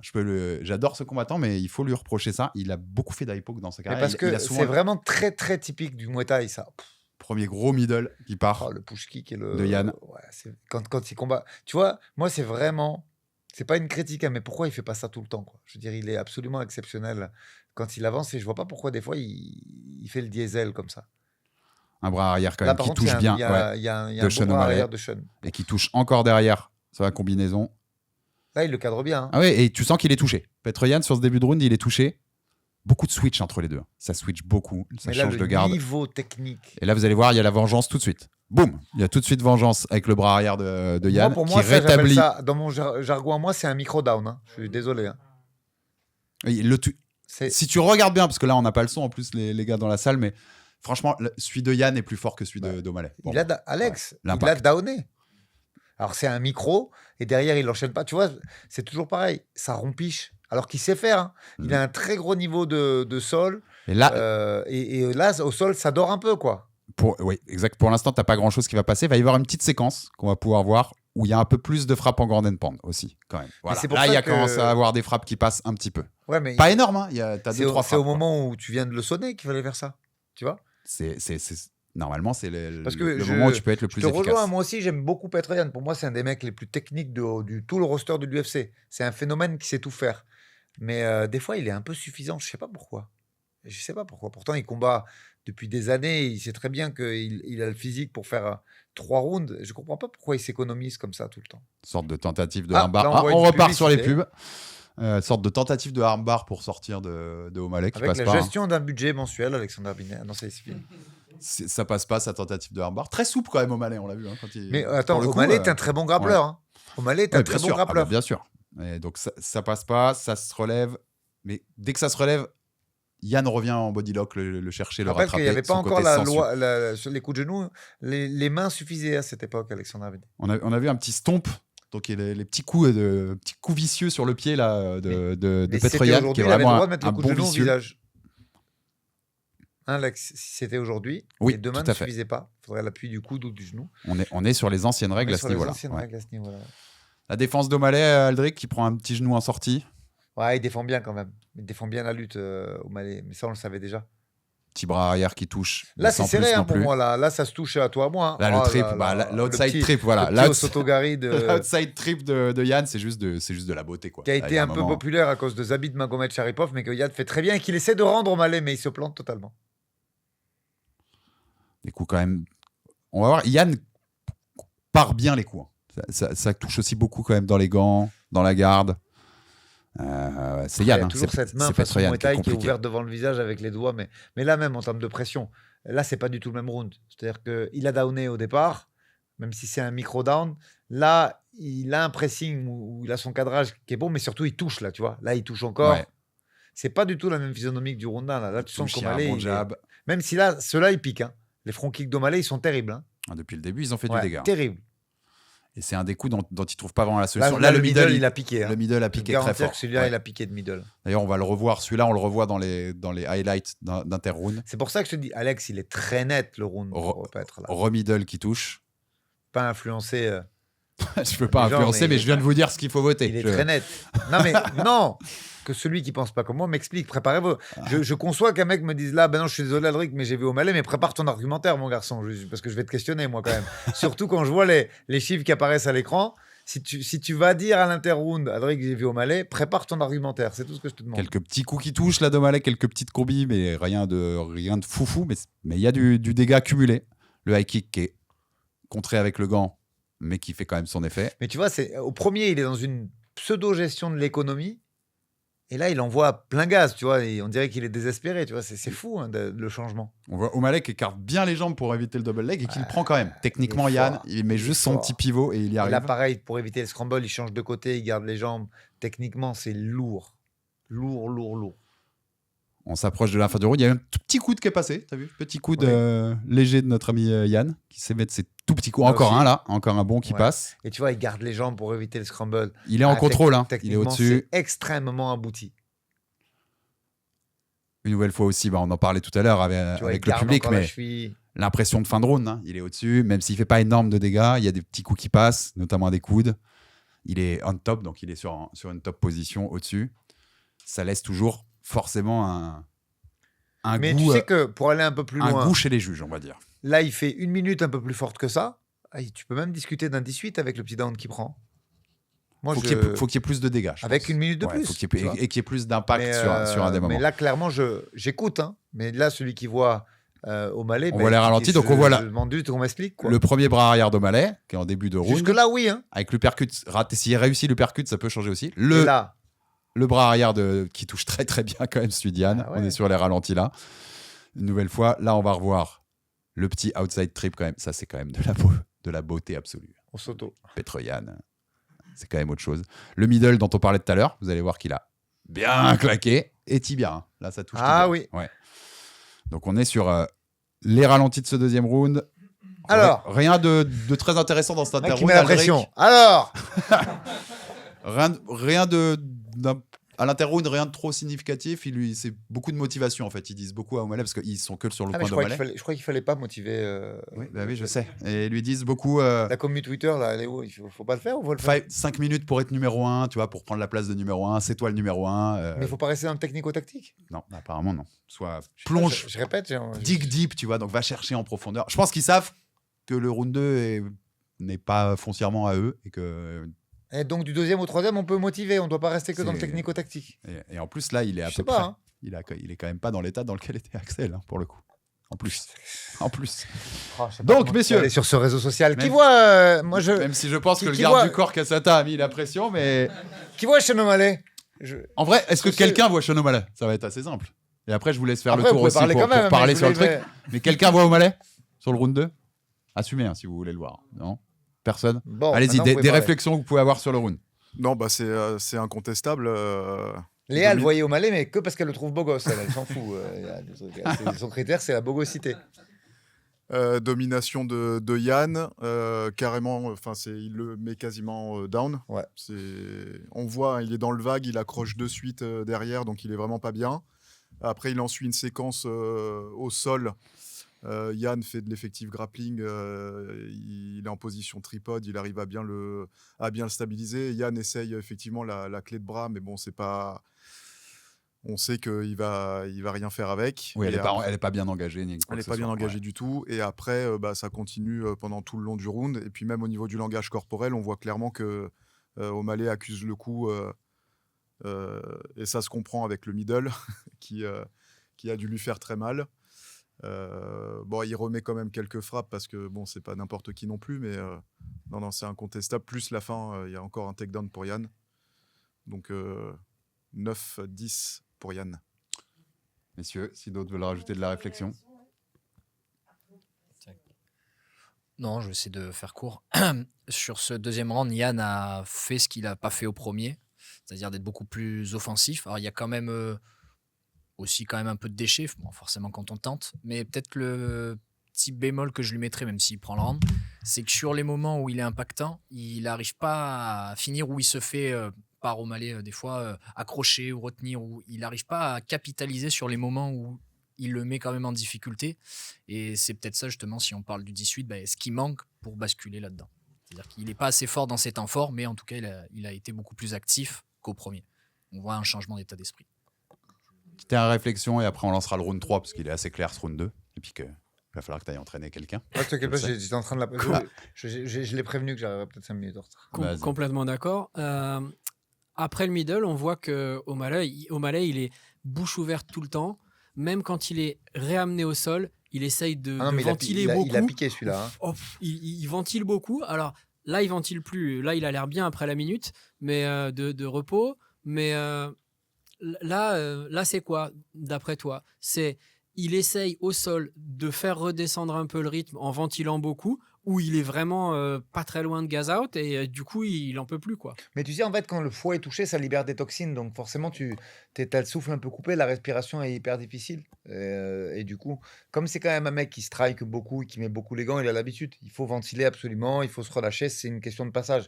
Le foie, il est touché, il a libéré quelques toxines.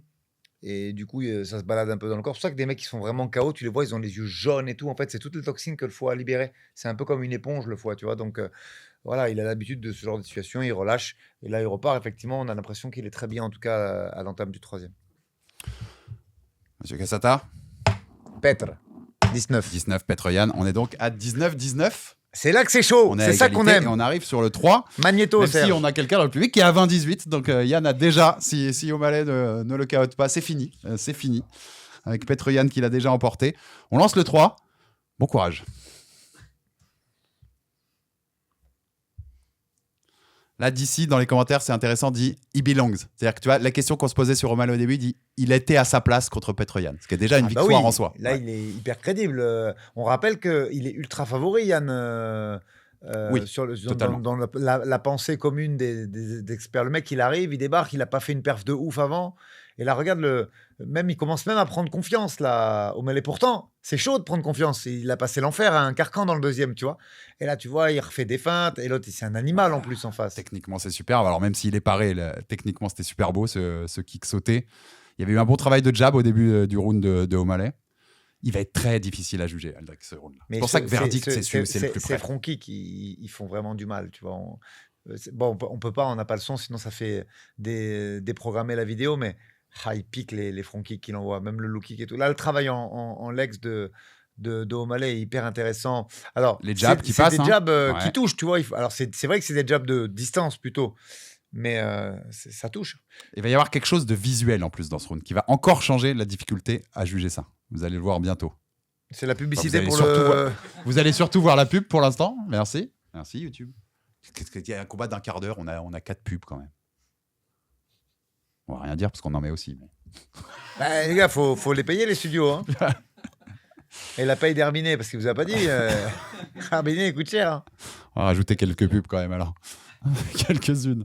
Mais du coup, moi, j'ai envie d'aller le voir au cinéma Mortal Kombat. Et ben voilà, on vient de convaincre Aldric Cassata d'aller voir Mortal Kombat. Un mec qui aime bien les sports de combat, il va forcément voir Mortal Kombat, mais là, ça m'a donné encore. Au cinéma le 6 mai. Écoute, allez, reste 4 minutes, je pense que ça coupera plus d'ici là. Allez, 3,50. On va regarder. Moi, je me cache pas que la première minute 30, je la donne plein bar à O'Malley, parce que je trouve qu'il prend confiance et que globalement, il monopolise un petit peu le débat et la parole. Et bon travail défensif aussi. Hein. Il esquive bien. Il esquive très très bien. Mais Yann, tu vois, moi, ce que j'ai du mal à comprendre, c'est le multiple Petr Yan. C'est-à-dire que dans le deuxième, il fait un truc qui fonctionne. Pourquoi tu le reproduis pas au troisième, en fait? C'est juste la question que j'ai envie de poser aux fans de ce combattant. J'en suis un de fan, mais en fait, tu as fait un truc au deuxième qui a méga marché. Pourquoi tu veux absolument lutter, en fait? Là, je capte pas le bail, en fait. Nicole, ça saisit la jambe, mais... Très bonne défense sur le single leg de O'Malley. Qui est hyper globalement. Là, le genou, il pique. Et là, voilà. C'est là où visuellement ça change beaucoup de choses parce qu'il lui ouvre l'arcade. Sur ce crochet-là, il lui ouvre bien l'arcade et il l'enchaîne derrière. Je suis vraiment désolé. Là, on est sur 8 touches là, qu'il vient de faire. On est sur 8 touches. À 3 minutes de la fin, alors là, il se fait toucher sur le crochet. Là, il s'est fait toucher sur le... Mais là, il y a deux... Là, il y a quand même contre encore. Hein. Ouais. Il s'est refait contrer fort. Il y a le low kick derrière. Je dis pas que c'est très disputé, c'est âpre, mais il connecte là avec les jambes. Et tu vois, je comprendrai jamais ce game plan. Moi, faut m'expliquer pourquoi il se met à lutter alors que debout. Alors la coupure, elle peut envisager, mais je veux dire, quand on a fait le deuxième round qu'il a fait, moi, je comprends pas le game plan. Je suis vraiment désolé. Surtout qu'en plus, Yann, tu sens quand même que O'Malley, il défend bien, quoi. Il a des défenses qui sont pas énergivores de lutte. Il est très souple. Il est smooth quoi quand il défend. Si encore il lâchait beaucoup d'énergie dans la défense de takedown comme certains autres athlètes, je dis ok, regarde là, les coudes ils piquent pas ceux-là. Moi je l'ai vu plusieurs fois hein, parce que je me suis dit il faut quand même avoir des arguments solides avec une audience qui sera là et qui va donner ses arguments. Mais je comprends pas le game plan en fait. Je comprends pas le game plan. Ça pisse bien pareil, le sang là, tu vois, du côté de Yann. Ça frappe pas. Non, là il y a pas beaucoup de coups qui sont échangés. Il y a un Kimura Lock qui est intéressant parce qu'il bloque bien O'Malley et du coup ça neutralise quand même pas mal Peter. Il peut pas là si jamais il sort le bras c'est fini et derrière il transforme ça en 2-on-1 pour se redresser. Donc on est d'accord, là ça score de la top position mais ça score pas du dégât quoi. Là il y a quelques dégâts mais qui sont pas qui sont plus Alex. Du cumulé exactement, pas beaucoup d'immédiat. Et tu vois le temps qui s'égrène. Alors que je pense qu'O'Malley est fatigué, tu vois. Là, O'Malley, il a quand même lâché pas mal d'énergie. Mais tu lui redonnes la parole en faisant ça. Je ne comprendrai jamais le game plan qui est allé me sortir au troisième. Jab qui touche de O'Malley. Là, les deux, ils se sont ratés, mais il valait mieux pour les deux qui se ratent. S'il y en a un qui la passe, ça change un peu le rôle. Là, le crochet, il touche. Là, ça t'as la gauche d'O'Malley qui touche et t'as le crochet qui touche. Le crochet touche là, bien et derrière, il y a un enchaînement sur un deuxième coup. Mais ça lutte derrière, alors que tu l'as touché. Ça met du genou. En fait, il y a eu quand même, depuis l'ouverture de l'arcade, il y a eu 3 gros contres de Petr Yan. Ouais, mais il y en avait 8 d'avance, Alex. Gambirol pour se remettre debout, magnifique. J'adore. Ce genre de technique non énergivore pour se redresser. Derrière, c'est lui qui touche, mais il n'y a plus d'impact. Là, je suis d'accord avec toi. le front kick là qui est intéressant, mais ça frappe. Là quand même, dans les mains, il y a du chamallow, là. Ça devient plus difficile. Le jab encore. Ouais, il y a un gros travail. Il utilise bien son physique aussi, qui est énorme pour cette KT des 61. Il lui fait la même chose. Encore le petit trip. Ouais. Mais techniquement, c'est un débutant. Il essaye de lui faire la même au Malais, mais il y a quand même là une tentative de triangle, mais qui n'est pas faite. Il y a eu quelques frappes en grand and pound. Rien de gros, mais on finit une nouvelle fois sur 2 grosses frappes en grand and pound et une impression de fin de round avec Petroyan en top, sur la top position, qui met du grand and pound et qui frappe. Des gars immédiats. Je donne des faits. Faits, Aldric, maintenant. Non, mais, c'est à notre audience de juger avant que nous le jugions. Je te dis, moi je vois juste pense ça. Quand même. Rappelons les règles. Est-ce qu'on est d'accord que c'est le plus difficile des 3 ? Pas tant. Non ? Moi, je trouve que c'est le plus difficile des 3. Le 1 était plus difficile, je trouve. Ok, non, mais vous êtes bien plus avec les juges qui, eux, c'est sur le 1 qu'ils ont. Moi, j'ai trouvé que c'était le plus difficile, comme les mecs de Verdict, c'est le plus proche chez Verdict. Chacun votre avis, votre score pour ce 3e round. Vous êtes tous, par notre ami ici, à 19-19, donc le vainqueur sera le vainqueur du combat. Ouais, parce qu'au final, toi, on s'en fout, en fait. Moi, j'ai déjà gagné. Exactement. 19 au Malais. Beaucoup plus de frappes significatives. Évidemment, la coupure à l'arcade. Bizarrement, l'attitude de Yann qui est plus du tout la même que dans le round 2. Même si ça ne fait pas scorer Yann au Malais pour autant, mais en tout cas, on sent que le momentum est plus dans le camp de... Ah, celle-là, faut la garder. Alors, celle-là, faut la garder. Herbinet qui a failli s'éborgner avec le truc. On donne du matériel. Excuse-moi, reprends. C'est plus dans le camp d'O'Malley. Et après, c'est vrai, on pourrait hésiter avec la toute fin et le takedown et les 2 frappes de Yann, mais ça pèse pas plus dans la balance pour remporter le round. Ouais, en 2008, on aurait pu donner le round pour un takedown. Mais les 2 dernières minutes 30, elles sont pour Yann. Oui. Elles sont pour Yann. Oui, je suis d'accord avec toi. Donc, le round est très partagé sur les séquences. Donc, 19 O'Malley, victoire d'O'Malley, 29-28. Pour revenir à ton interrogation sur la difficulté de jugement entre le round 1 et 3, le round 1, en fait, entre guillemets, on a moins à manger pour établir un vainqueur de round. Sur le 3, on a beaucoup plus à manger, il y a des dynamiques qui sont différentes, mais si on est dans une approche plus, on va dire, mathématique, c'est-à-dire, comme Aldric le disait, à un moment, il avait des frappes significatives d'avance, ça penche pour O'Malley, mais je peux comprendre que visuellement, le fait d'avoir vu quelqu'un qui domine, et comme dit, des fois, à la fin, les dernières impressions peuvent faire, je peux comprendre cette difficulté de jugement, mais je reste sur 10-9 O'Malley. Et ce qui est dommage, c'est que j'ai l'impression que Yann, sur le round 3, est en fait une fusion du round 1 et du round 3, c'est-à-dire moins actif que le round 2, mais plus que le 1, il est un peu entre passif, actif et... Hybride, quoi, entre les deux. Ouais. Donc 29-28 O'Malley à la fin pour toi également. Let's go, on enchaîne. J'écoute, c'est très intéressant. Je sais, moi aussi, je prépare des arguments. Tu sais pas ce que je vais dire encore. Vas-y. Bon, même impression, hein, ça va dans le même sens, donc 19 pour O'Malley. Pour pas répéter un peu ce qui a déjà été dit, je voulais aussi souligner le beau travail défensif d'O'Malley. Et oui, les dégâts immédiats font que pour moi, la bascule pour Sean est plutôt claire. 19 O'Malley, 29-28 O'Malley à la fin. 19 O'Malley pour la coupure et pour le fait qu'il touche plus en striking.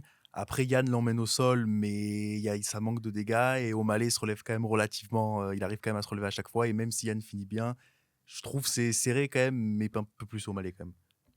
19 O'Malley, 29-28 O'Malley. Je veux donner-lui quand même, qu'il puisse quand même. Même si on sait que même si on s'en fout. Petroyan a déjà gagné ce combat pour lui, mais. Non, mais bon. Ah oui, O'Malley. Petroyan, quoi. Bon, mais non, mais c'est plein de paradoxes parce qu'on dit souvent, oui, la dernière impression, elle est sur Yann quand même.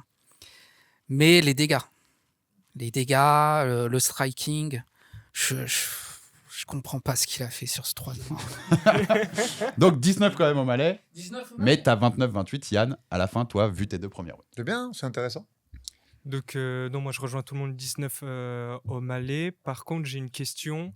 C'est est-ce que le fait de s'être fait reprendre par l'arbitre au début du combat pour Peter Yan n'a pas fait aussi pencher la décision en sa défaveur. Normalement, ça peut, mais ça devrait pas. Normalement, ça doit pas. non. Ça peut, mais ça Mais- devrait pas.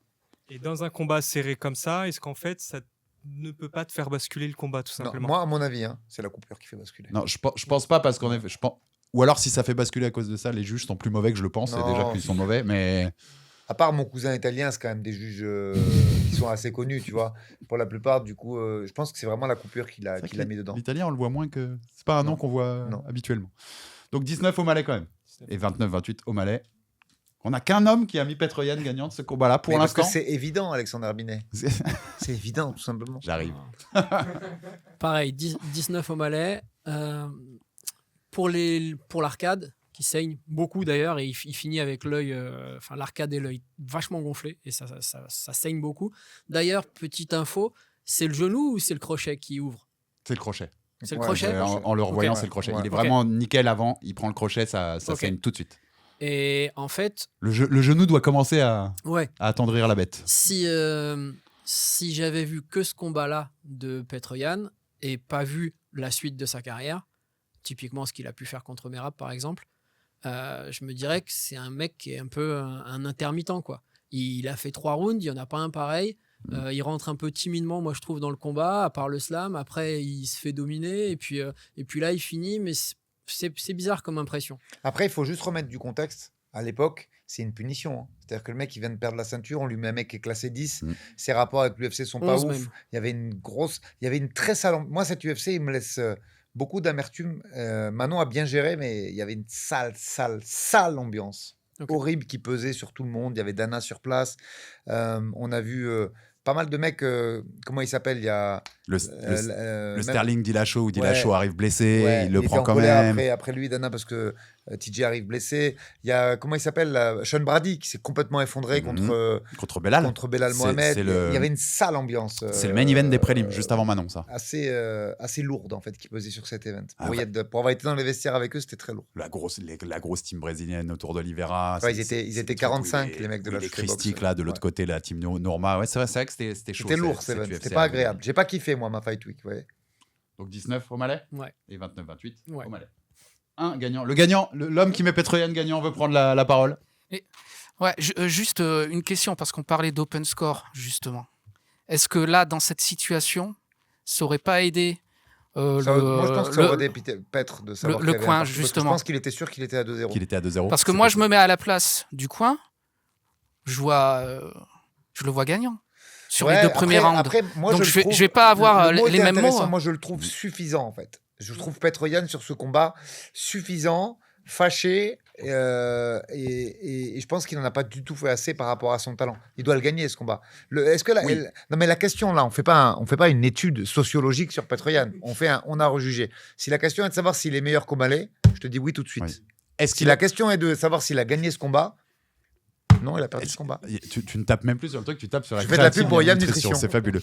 Mais en effet, est-ce qu'il peut beaucoup mieux combattre que ça, Petroyan? Il n'y a pas photo. Merci. Mais on juge On juge un combat. Voilà. Pour Est-ce moi- qu'on le fait gagner? Pour moi, eu égard à Donc on l'ouverture, vous êtes ça perd. 2, 3, 4, 5, 6, vous êtes 7. Allez, sors-nous ta tirade un On a peu. 6 pour au Malais et 1 pour Petroyan avec les 2 premiers rounds. Sors-nous ta Petroyan. tirade.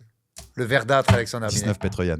Non, mais il faut pas dire ça comme ça. Frérot, je peux pas taper sur ton truc comme ça. Je vais t'expliquer. Même si je suis pressé, je veux bien perdre 3 minutes à écouter. on est sûr- Il- alors, il faut justifier. que je mette tout Parce de que là, suite- tu m'expliques ton truc comme ça, 19 Que je mette Petroyan. tout de Mais non, suite pas de du la- tout. que je frérot. mette tout de suite de la nuance. Déjà, les journalistes et tout contre 30-27 Yann, c'est n'importe quoi.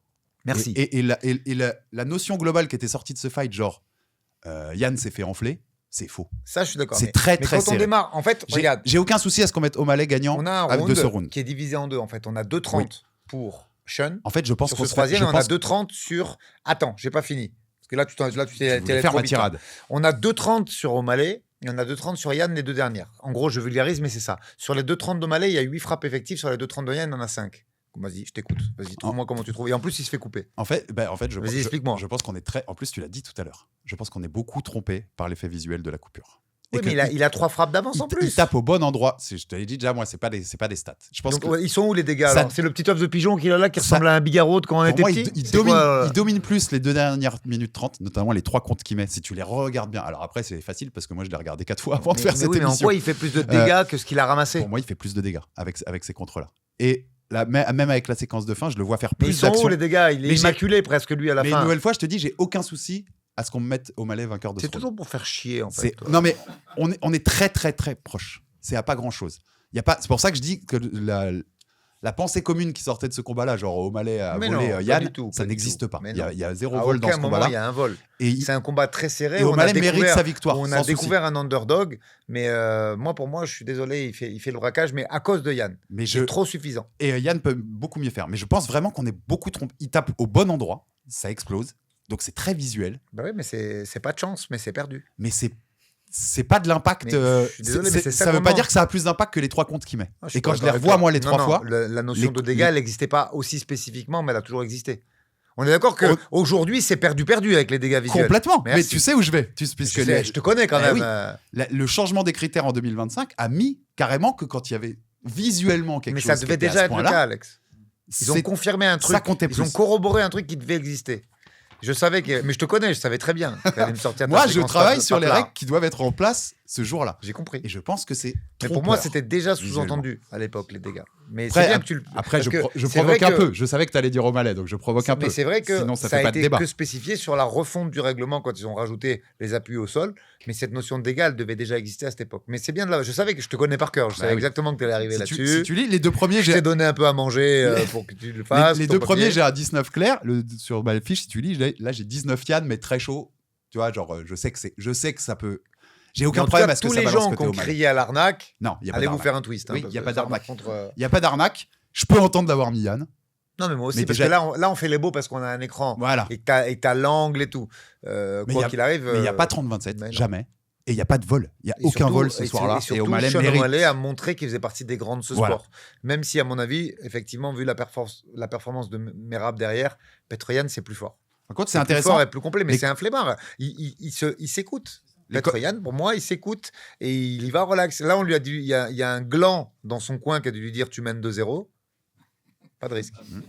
Et très intéressant, les commentateurs, je ne sais plus si c'est d'ici, je crois pas, qui disent qu'il reste 40 secondes ou un truc comme ça. Peut-être un peu plus. Attends, non, je crois 40 secondes. Et ils disent s'il y en a un qui met l'autre down à ce moment-là, il a gagné le fight. Et il y a un down de. Non, mais c'est aussi une preuve de. C'est très chaud. C'est en aussi fait. une preuve de je connais pas les règles aussi. Non. Non, mais c'est vrai, le Non, down, en quelle année ça compte, ça compte. Non, mais dans le sens, ils disent c'est très chaud. Tu vois. Ah oui. Ça peut basculer sur une action Mais comme jusqu'à la si fin un du combat. takedown, Ça peut un down avec les points, Oui, ok. il parle- Mais comme non, si il- un takedown Non, non, allait. il parle pas d'un il parle d'un down. Il dit Ah, si, bah un ça, si un des deux mecs down l'autre cite-moi maintenant. un combat où un down n'est pas hyper important à Oui, 3 mais minutes de t'aurais la pu, tu fin. vois, il y aurait pu avoir une grosse domination avant qui fasse que ça change plus grand. Là, même à 40 secondes de la fin, tu peux considérer qu'il y a une action décisive, ça peut tout changer sur le truc. Mais je pense qu'on se fait un peu tromper par l'effet visuel. D'où mon choix, moi, de porter pour Petroyan, si le cœur un peu qui parle. Mais c'est pas un vol. C'est Ce soir-là, toujours, c'est pas un vol. c'est toujours le T'as cœur même pas qui parle. tapé, parce que j'ai tapé J'ai pour tapé 10. j'ai tapé sur la créatine Yam Nutrition pour faire. C'est pour le 19 sponsor. O'Malley, donc. Donc nous ne serons pas d'accord, mais tu seras d'accord avec la majorité de la communauté de Jab Life aujourd'hui. Et moi, j'ai un homme qui est avec moi, qui n'a pas donné les mêmes rounds que moi, mais qui m'a Parce que suivi. vous êtes cousins capillaires. Bon. c'est tout. C'est vrai. C'est la grande confrérie des chauves qui a parlé pour Petroyan aujourd'hui. Mais c'est marrant, comme tout le public, tu savais, on l'a dit au début, tout le public, tous les journalistes, tout le monde dit que c'est Yann ce jour. Connerie. Donc on est encore aussi dans le moment, on est en 2022, souviens-toi Gugan, Ngannou quand on l'a rejugé. On a encore un truc où 6 ans après, les mecs n'ont toujours pas Mais compris c'est les critères. dur encore aujourd'hui. Il y a des mecs qui sont impactés sur les takedowns. Mais et non, tout, mais c'est ça veut très dire que la compliqué de- plupart des journalistes ce soir-là, ils voient Mais les Alex, takedowns. la plupart des gens, ils connaissent pas les règles. Mais non, ils voient le contrôle de Toi, Yann tu fais sans du dégâts. très bon travail avec tes paplards, ça dévulgarise le truc un petit peu et du coup les gens ils comprennent. Mais la plupart des gens ils vivent ça à l'instinct. Ah ouais, là il l'a fait tomber. Regarde Antoine Simon qui, ça y est, il a compris à force qu'on se dispute avec eux. Maintenant, t'as vu, il parle de dégâts effectifs, mais il y a encore même pas un an en arrière. Ah, il l'a fait tomber, il gagne le round. Ce qui est même pas que les dégâts. Alors, c'est effectif, grappling et Ah oui. striking. Mais en effet, la majorité des journalistes et du public ce soir-là jugent avec leur œil de avant 2016 en C'est fait. ça. Il y a du top control, il est Donc il dominant, gagne. donc il gagne. Mais ce sport a changé. Donc, Et heureusement d'ailleurs. je Et trouve. c'est pour ça que c'est intéressant de le rejuger maintenant parce qu'on se rend compte qu'aujourd'hui, si tu as compris les règles, c'est pas du tout un scandale ce combat-là. Il n'y a pas de scandale que O'Malley gagne ce combat-là. Zéro. Surtout pas. Donc voilà, c'était Sean O'Malley Petroyan qu'on nous avait beaucoup demandé. On a rejugé C'est ça. parce que beaucoup, je pense, considèrent encore que c'était un gros vol. Et là, ce combat-là. messieurs, Pas du tout. je vous fais là en live, parce que comme je vais partir dès qu'on va finir l'émission, je vous le dis franchement, c'était un plaisir. Et là, je vois la commu, c'est pointu quand même, notre commu. Ouais.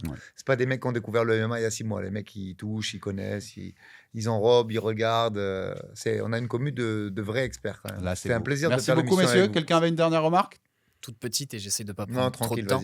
vas-y. Si aujourd'hui, vous aviez la possibilité ou non de rajouter des juges, on va dire télé, je vais les appeler comme ça, donc qui sont comme nous là devant un écran, est-ce que vous serez pour ou contre? Et si oui, combien? Et est-ce que vous leur donnerez le même poids dans leur scoring? Je pense qu'il faudrait 2 juges qui regardent ça sur un écran off. Ouais, Après, ça fait 5. Donc 5. Je pense que ça limiterait les dingueries qu'on voit parce qu'en fait, ils se rendent pas compte de ce qu'ils gâchent aux combattants. Quand ils font des dingueries comme ça, qui nous niquent un camp, une carrière, des fois. On parlait tout à l'heure, on manquait un peu de respect à Reyes. Mais s'ils gagnent le fameux combat. S'ils gagnent contre Jones, ça change sa Est-ce vie. que c'est pas eux qui en ont fait le combattant un peu amorphe et.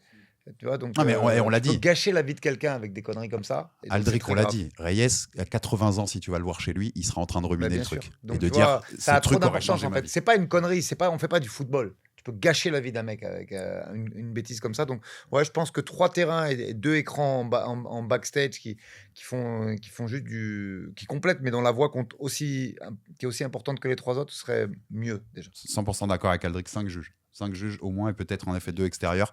Et revenez après 2012. Mettez-moi la défense comme en boxe. Faites compter la défense comme en boxe. La défense, ça fait partie du combat. Savoir se défendre, ça fait partie d'un combat. Et je ne comprends toujours pas que le MMA soit revenu là-dessus. J'aime beaucoup que la boxe ait ce critère dans ses jugements. Donc ça, ce serait, donc le mot de la fin. ce serait mes changements à moi. Monsieur Aldric, comme d'habitude, merci beaucoup. Merci à Oriane qui était en régie, puisque Justine est en train de monter l'Aldric NRB qu'on a enregistré juste avant. Elle est au charbon, au taquet. Merci Léa d'avoir organisé tout ça. Merci à vous le public. C'est un plaisir de vous avoir avec nous. Et on refera des Aldric NRB, des FAQ, des On a rejugé. Je pense qu'on a rejugé, c'est un très bon concept à faire en public. On va le faire tout le temps en public. Oui, moi, c'est un très bon concept avec les images sur l'écran, c'est parfait pour nous. Et puis bien sûr, comme d'hab, en commentaire sur YouTube, vous nous donnez vos jugements. Pourquoi ils ont tous raison et pas moi. Vous avez intérêt à argumenter. Ni toi, mon ami, bien sûr. Nous sommes 2. Mais dites-nous vos commentaires et comment vous rejugez avec votre œil aussi d'aujourd'hui. Ce Petr Yan contre Sean O'Malley de 2022. Merci à tous. On se revoit très vite sur Jab Live. Ciao, ciao.